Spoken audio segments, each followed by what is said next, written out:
sengsara dan wafat Tuhan Yesus Kristus dalam iman Kristen merupakan bukti terbesar betapa Allah sangat mencintai manusia. Atas dasar cinta itulah Allah mengutus putranya turun ke dunia untuk menjadi tebusan bagi manusia dengan mengambil rupa seorang hamba sama seperti manusia. Selain itu, kegiatan ini juga dimaksudkan untuk menunjukkan kepada dunia bahwa betapa masyarakat Maluku hidup dalam suasana persaudaraan. Meskipun beberapa tahun silam sempat mengalami konflik, dramatisasi jalan salib hidup oikumene ini pun membuktikan bahwa kedamaian, persaudaraan, dan yang utama yang harus ditimba dan dipelihara di kota Ambon yang kita cintai bersama ini.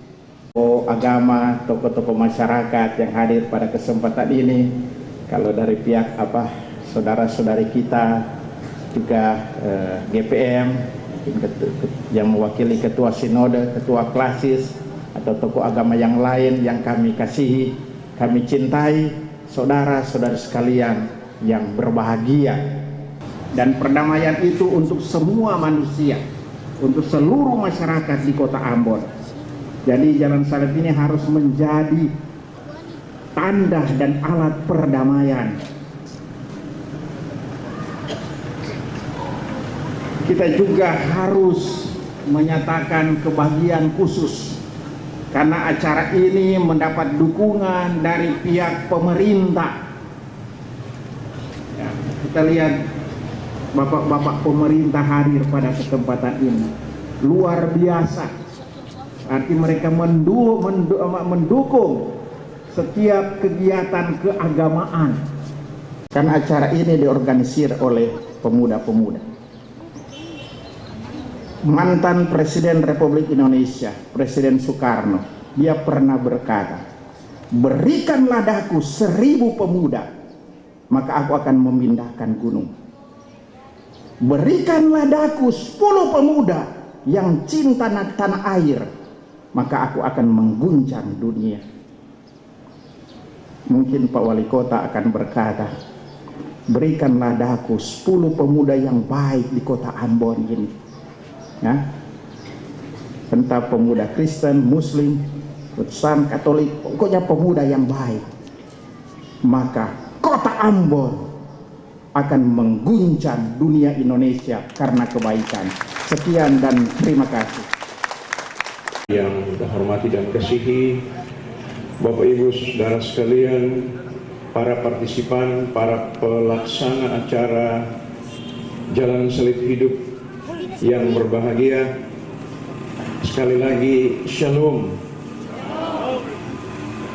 Kita bersama-sama mungkin untuk yang sekian kalinya merayakan apa yang dalam tradisi Kristiani, terutama dalam tradisi Katolik, apa yang dinamakan Jalan Salib.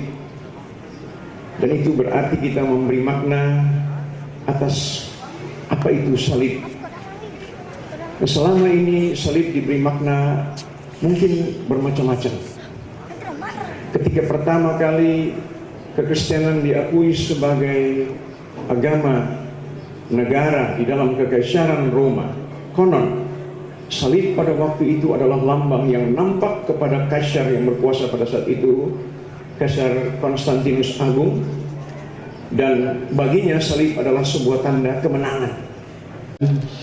Shalom. Assalamualaikum warahmatullahi wabarakatuh. Yang terhormat Bapak Wakil Gubernur Maluku, yang mulia Bapak Uskup Amboina, Uskup Diosis Amboina, yang saya hormati Bapak Kasdam 16 Timura, Pak Jenderal Simanjuntak, ya Bapak sekalian, di mana-mana selaku wali kota saya selalu mengawali sambutan dengan mengajak setiap komponen masyarakat di kota ini untuk bangun pagi, dan kegiatan yang pertama itu adalah berdoa kepada Tuhan bagi kota ini. Syukur kepada Tuhan Yang Maha Kuasa karena kali ini kita menjadi tuan rumah penyelenggara MTQ. Setiap event-event keagamaan yang dilaksanakan di kota ini, termasuk kegiatan Jalan Salib Hidup Ekumene pada hari ini, kalau itu kita laksanakan, saya percaya semakin banyak doa yang dinaikkan, kota ini akan diberkati untuk kesejahteraan kita bersama. Baik itu kegiatan yang dilaksanakan oleh sinode, baik yang dilaksanakan oleh umat Katolik maupun oleh umat Islam. Juni kita akan menjadi tuan rumah penyelenggara. Karena peserta para kafilah itu akan datang, waktu dia mulai becak tidak akan tanya, ini yang mau becak Islam atau Kristen? Tidak. Dia waktu mau naik angkot, dia akan tidak tanya, ini yang bawa mobil ini Kristen kau? Salam. Tidak. Seluruh komponen kita terlibat bersama-sama. Oleh karena itu, ini sebuah kesempatan untuk kita memberkati banyak orang dari perspektif iman dan keyakinan bersama. Saya rasa ini penting sekali untuk itu. Oleh karena itu saya mau mengajak Bapak Ibu sekalian untuk menjadi tuan rumah yang baik. Kepada Menteri Agama, Ketua Sinode dan Pak Uskup ini telah membuat pernyataan resmi ya kepada Menteri Agama. Seandainya para hotel di Ambon Hotel tidak sanggup untuk bisa mengakomodir seluruh kafilah dan peserta MTQ yang datang, maka asrama pastoral yang ada di Jalan Raya Patimura oleh Pak Uskup maupun rumah-rumah jabatan gereja para pendeta oleh Ketua Sinode telah disampaikan siap untuk menampung para kafilah kalau memang kita mengalami kesulitan pada hal akomodasi. Monsinyur PC Mandagi, yang saya hormati Bapak Wali Kota bersama Ibu, Pak Kasdam, Bapak Wakil Ketua Sinode GPM, Ketua DPRD Kota Ambon, Pak Kapolres yang saya hormati, warga Gereja Katolik dan Protestan, hadirin dan undangan yang saya muliakan. Bersama ini saya hendak mengajak kita semua berucap, terpujilah Tuhan sebab Ia baik, bahwasanya untuk selama-lamanya kasih setianya. Saya hendak mengajak kita untuk tidak melihat MTQ sebagai event agama umat Islam, melainkan melihat sebagai pesta iman orang Maluku yang adalah bagian dari masyarakat bangsa Indonesia dan umat beragama di dunia. Buka dengan resmi acara Jalan Salib Hidup Oikumene tahun 2012.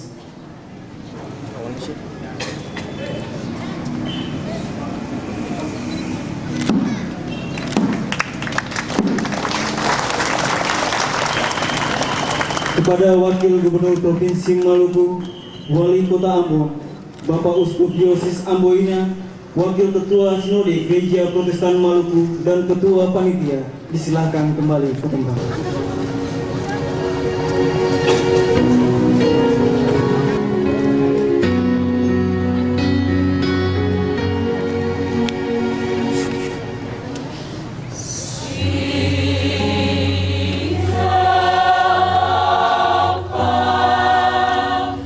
Yeah.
sekalian yang terkasih dalam Tuhan kita Yesus Kristus, kita masuk pada acara selanjutnya adalah ibadah sabda yang dipimpin oleh Wakil Uskup Kota Ambon dan pembacaan kitab suci oleh Pastor Paroki Katedral Ambon. Yesus dihukum mati, disalibkan dan wafat. Pasal 19 ayat 1 sampai 4 dilanjutkan dengan ayat 16 sampai 37. Lalu Pilatus mengambil Yesus dan menyuruh orang menyesah dia. Prajurit-prajurit menganyam sebuah mahkota duri dan menaruhnya di atas kepalanya. Mereka memakaikan dia jubah ungu dan sambil maju ke depan mereka berkata, "Salam, hai Raja orang Yahudi." Lalu mereka menampar mukanya. Yesus disalibkan mereka, dan bersama-sama dengan dia disalibkan juga dua orang lain, sebelah menyebelah, Yesus di tengah-tengah. Dan Pilatus menyuruh memasang juga tulisan di atas kayu salib itu, bunyinya, "Yesus orang Nazaret, Raja orang Yahudi." Sebab tempat di mana Yesus disalibkan letaknya dekat kota, dan kata-kata itu tertulis dalam bahasa Ibrani, bahasa Latin, dan bahasa Yunani. Maka kata imam-imam kepala orang Yahudi kepada Pilatus, "Jangan engkau menulis Raja orang Yahudi, tetapi bahwa ia mengatakan, 'Aku adalah Raja orang Yahudi.'" Jawab Pilatus, "Apa yang kutulis tetap tertulis." Karena hari itu hari persiapan, dan supaya pada hari Sabat mayat-mayat itu tidak tinggal tergantung pada kayu salib, sebab Sabat adalah hari yang besar, maka datanglah orang-orang Yahudi kepada Pilatus dan meminta kepadanya supaya kaki orang-orang itu dipatahkan dan mayat-mayatnya diturunkan. Baiklah, kalau begitu, inilah waktu yang sangat tepat untuk kita menangkapnya. Ayo, jangan kita membuang waktu lagi. Mari, kita berangkat sekarang juga.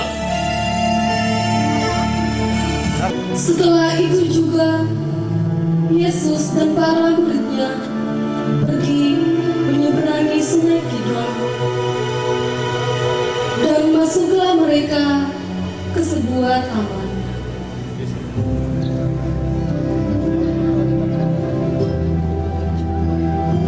Hatiku sangat sedih, seperti mau mati rasanya.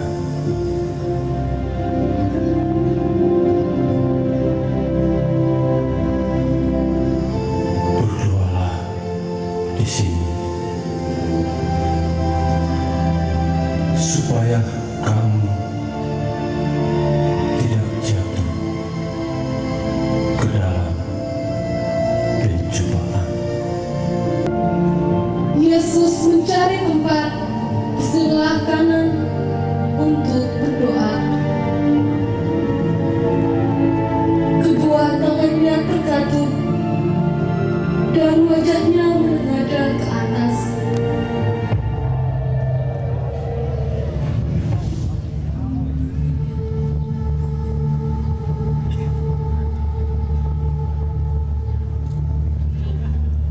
Meterailah aku, ya Bapa.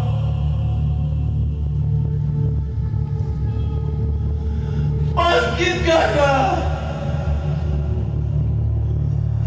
dan pemelalah diriku. Apakah engkau percaya bahwa setelah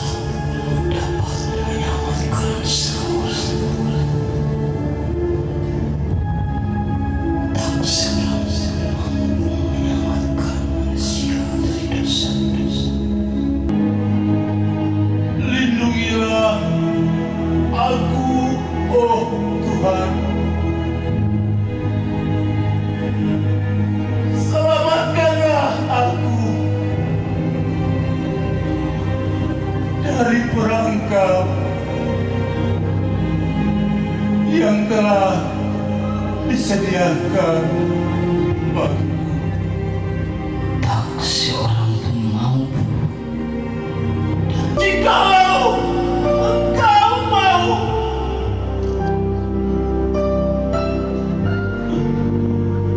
ambillah cawan ini daripadaku.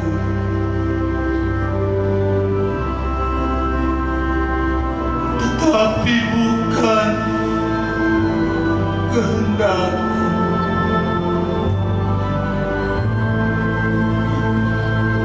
melainkan kehendak-Mu lah yang terjadi.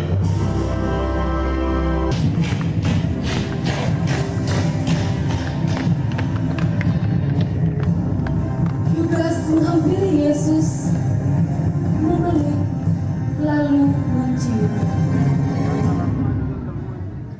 Salam ya Rabbi.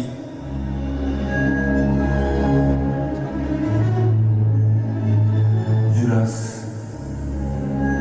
apakah dengan sebuah ciuman engkau menyerahkan anak manusia?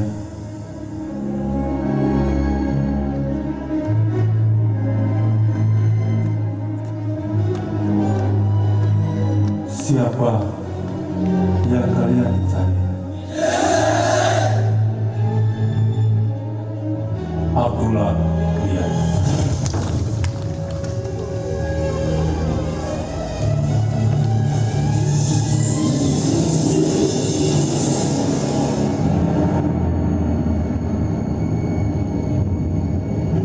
Siapa yang kalian cari? Sudah kukatakan, akulah dia. Jikalau aku yang dicari, biarkanlah mereka ini pergi. Ayo berdiri, tangkap orang itu. Kurang ajar, berani kau menambah guru. Simon, masukkan pedangmu ke dalam sarungnya. Tidakkah engkau tahu, barang siapa mengenakan pedang, dia akan binasa oleh pedang itu juga. Tapi guru, Jikalau aku mau, aku akan memohon kepada Bapakku untuk mengirim bala bantuan tentara malaikat membantuku. Tetapi jikalau aku berbuat demikian, aku melawan kehendak Bapakku. Yesus memandang Simon dengan tajam, dan Simon pun tertunduk, lalu memasukkan pedangnya. Kemudian Yesus memungut telinga prajurit yang terluka itu, lalu menempelkannya dan menyembuhkannya kembali. Aku sembuh, aku sembuh, aku sembuh, aku sembuh.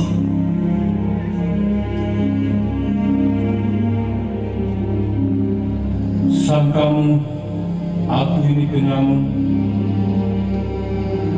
sehingga kalian datang lengkap dengan membawa pedang dan pintung. Padahal tiap-tiap hari aku ada di tengah-tengah kalian. Beberapa prajurit langsung menangkap Yesus dan menarik Yesus lari ketakutan ke rumah imam besar, dan Petrus mengikutinya darinya. Di tengah-tengah halaman rumah itu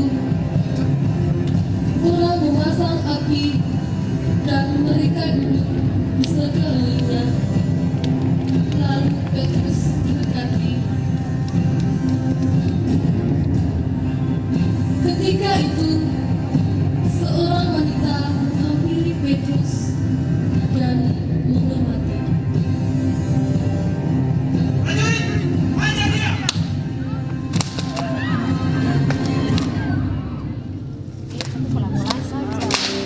Hei, bukankah engkau bersama-sama dengan orang yang ditangkap itu?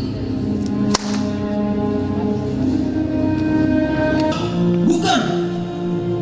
Aku tidak kenal orang itu. Dan aku tidak kenal bersama-sama dengan dia.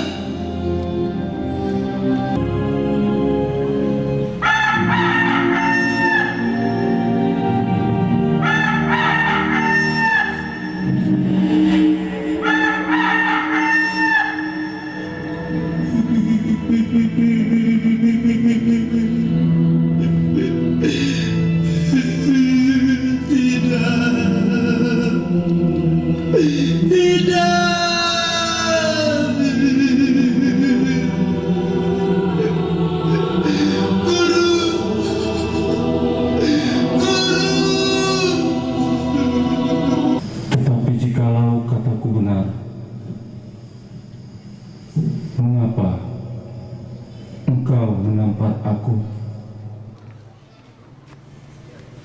Demi Allah yang hidup, jika engkau ini adalah Mesias, katakanlah kepada kami.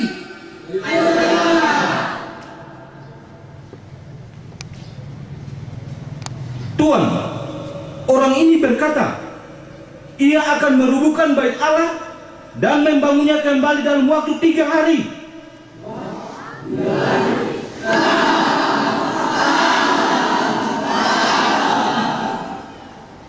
Ini pantas dihukum mati.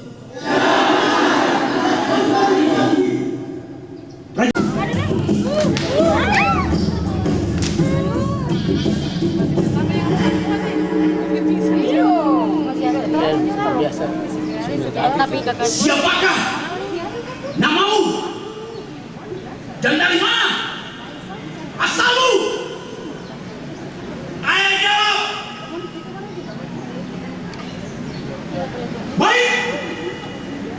Kalau kau tidak menjawabku, prajurit, bawa dia kembali ke hadapan Pilatus. Sebab Pilatuslah wali negeri ini.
Setelah diolok-olok, Yesus dibawa keluar.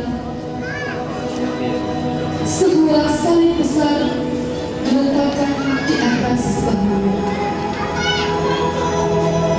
Yesus menerima beban itu dengan rela karena cinta kepada Bapa. Walaupun Yesus dicambuk, diludahi, dan dihina oleh banyak orang, dia tetap tegar memanggul salibnya. Siapa dapat menyelamatkan yang tidak mau menyelamatkan